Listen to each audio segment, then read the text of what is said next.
All right, so today's agenda, besides looking at um, the attic, is we're now going to be cleaning up some of the little prints that were left. I don't know if you guys can see it up there.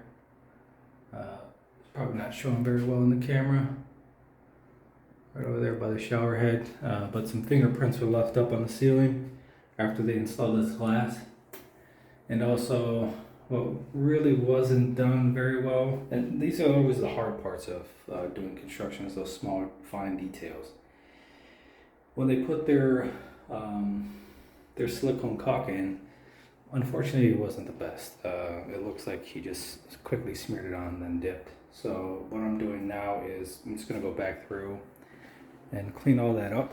I have one of these. It's used to kind of clean your windshield. I don't know if you guys have ever, like if you detailed the car, just gone through and cleaned up your car windshield. But all it is basically just a razor blade in here. So I'm going to go through that, clean that up. There's some areas in the corners where the grout is kind of like bunched up, so it's not very square. I'm going to go and clean that up. This door, like I was telling you guys, this door was actually ripped out a day before my final walkthrough, and then so they could put the glass in. So right up here through the middle was, I don't know, I want to say maybe a 12-inch hole that they put like right there in the middle. And they came back, fixed it up. As you can tell, it looks good, but you're probably seeing it through the camera too. It needs another coat of paint. Unfortunately, they didn't leave me any touch-up paint. They did originally, and then they came through, and I guess the guy must have taken it with them. So I'm gonna go down here and clean some of this up. You see how this edging does not look very good. Yeah, same with the bottom here. He sanded a little bit, and as you can see, kind of left that a mess. This door lock is looking pretty messy as well.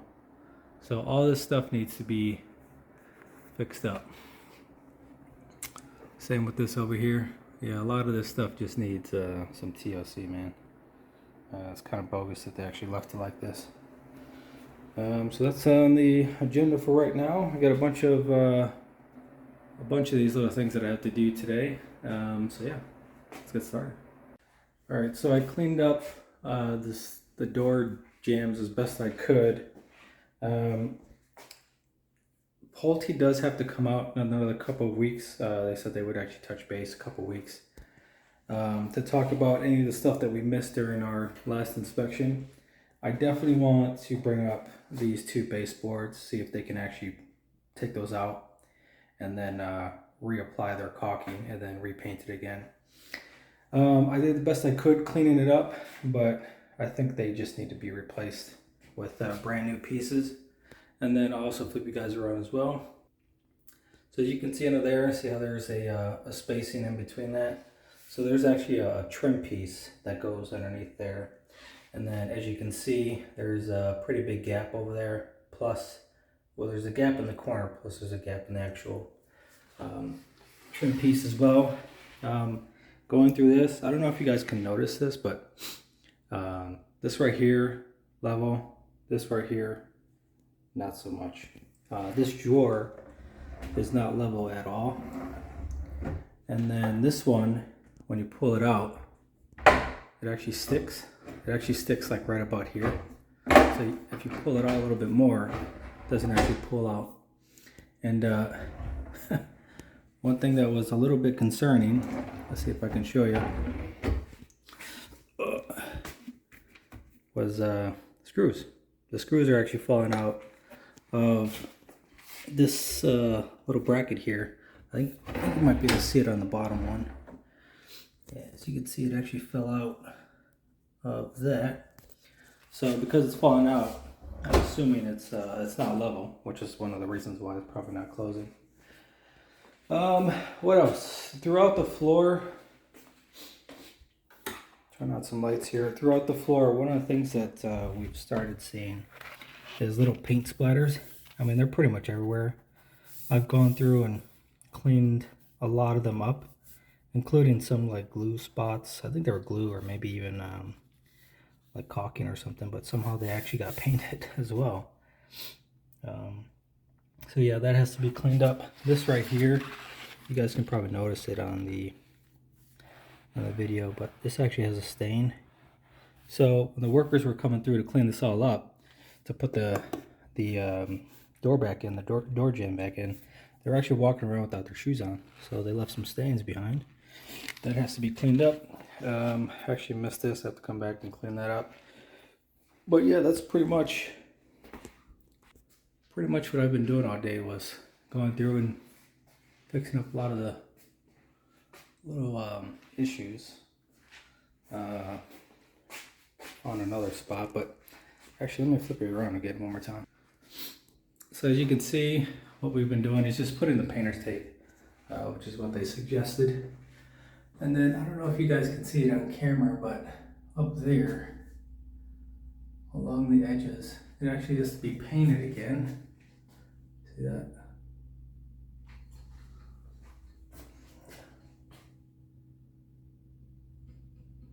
Yeah, all of that stuff has to be touched up again. So, yeah, man, the joys of owning a new home.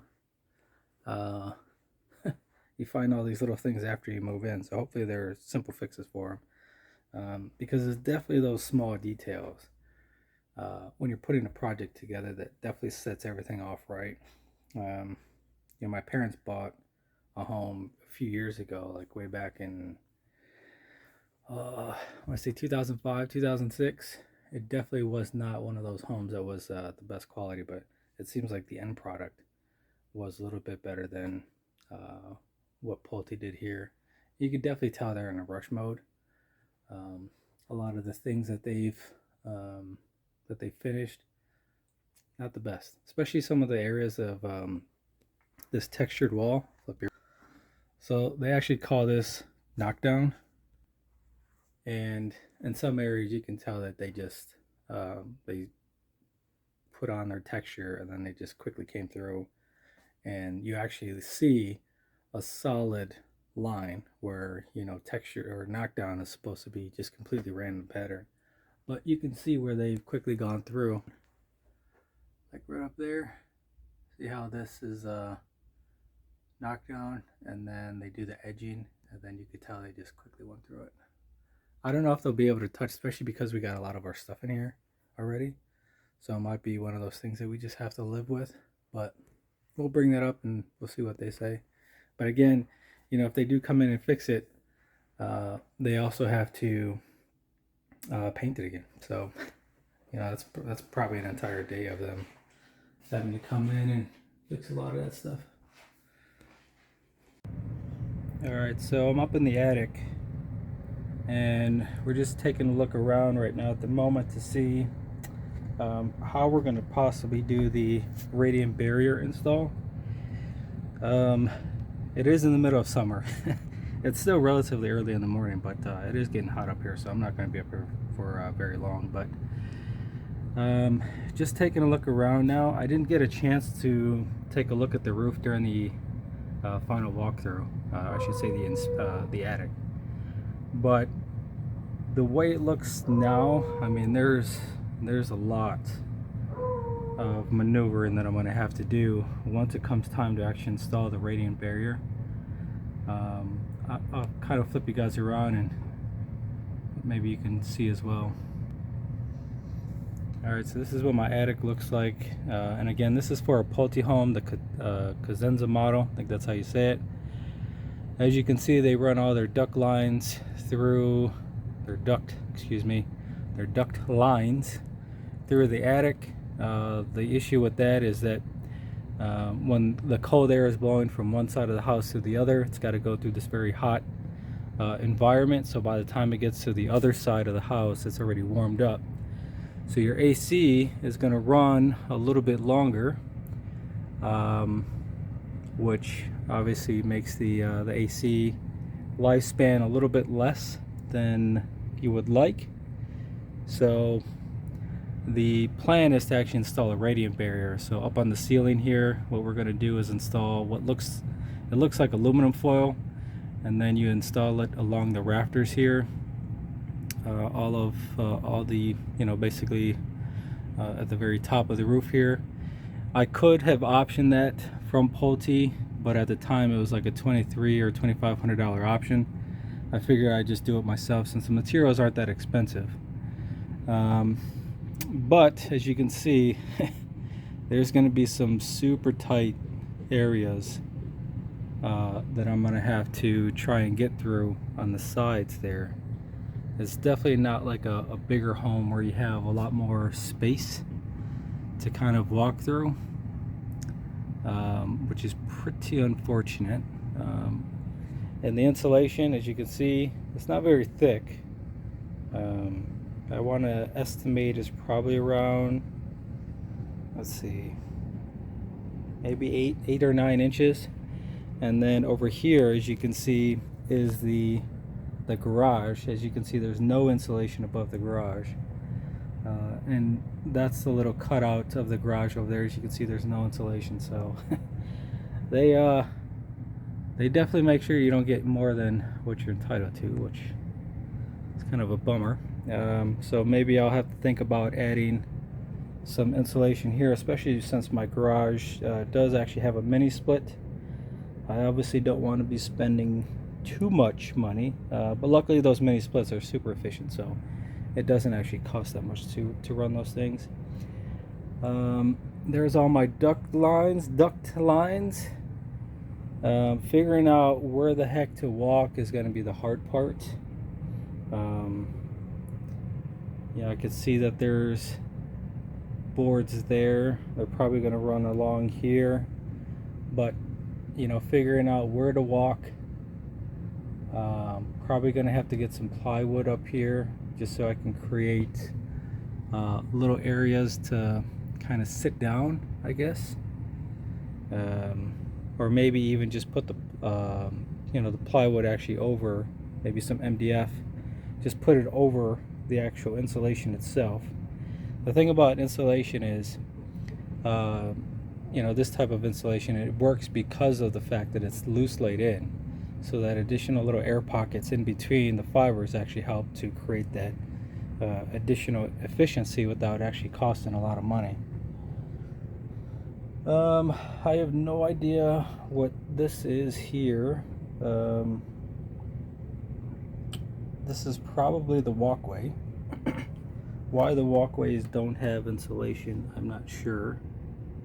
Oh, this is actually the front porch. Excuse me.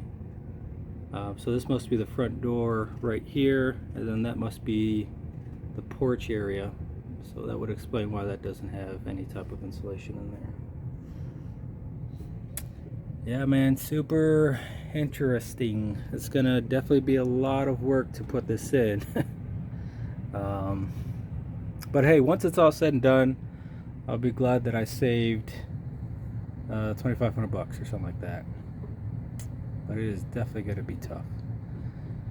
What else did I want to check out while I was up here? I also wanted to check out the lines for the exhaust fans. I have seen that in some homes. Sometimes those aren't even connected, or somehow they get pulled loose from after they're installed. Let's see, this would be, that looks like it might be coming from the laundry room, and it does look like it's venting. As you can see over there, it does look like it's still connected. Always a good thing. I'm not sure what that tapping noise is. Yeah, anybody else creeped out by attics? I can't really step on this because it's just a thin little piece of wood. Yeah, it's definitely going to be super interesting navigating around here. Oh boy. You definitely got to be careful with nails. I'm definitely going to have. Alright, so I mean, so far from what I'm seeing, these pipes here, they do look like they're connected. once it's a little bit cooler during the fall, I'll definitely be able to get a better game plan, but I'm definitely think I'm gonna have to do some type of MDF board so I can lay it down. Let's see how thick this is. Yeah, it's pretty decent. And as you can see, it stays compacted as well. I don't know if you can see it on there. There we go. It stays compacted. So if I do lay some boards down, I'm definitely going to have to make sure I kind of brush this back so that it doesn't stay compacted. All right, I think that's done. I'm starting to sweat a little bit more than I'd like. Only hydrated a little bit, so just to play things safe, I'm gonna head back down. All right, so the last project that I had for the day was getting this connected, the LiftMaster garage. If you do upgrade that with Pulte, it's like $500 or something like that. It does come with Wi-Fi. It is a pain in the butt to install though. I'm not sure what the exact issue was, but when I tried to connect it to their app so that I could, remotely close it in case I did forget to actually close it, for some reason it just wasn't pairing. So I've actually been trying to troubleshoot it over the past few days when I did have time. Today I finally kind of broke down, called into support, and I spent probably about a good half an hour on support with them. I would say probably about the first 15 minutes with the agent trying to figure out how to spell my name. I'm not sure what that was all about, but she was able to help me get it fixed up. I didn't have to actually connect it to that app. I had to go like a roundabout way, connect it to a hub, enter in my serial number, and then it was able to find my my garage door. But hey, it's done. It's installed. I got a few of the home projects completed that I wanted to. A lot of the little paint splatters that had, were all over the tile. Cleaned that up. As you guys can see, I have a whole lot of boxes. All of this stuff right here, that's the flooring again, in case I haven't showed you guys that. It is right over there.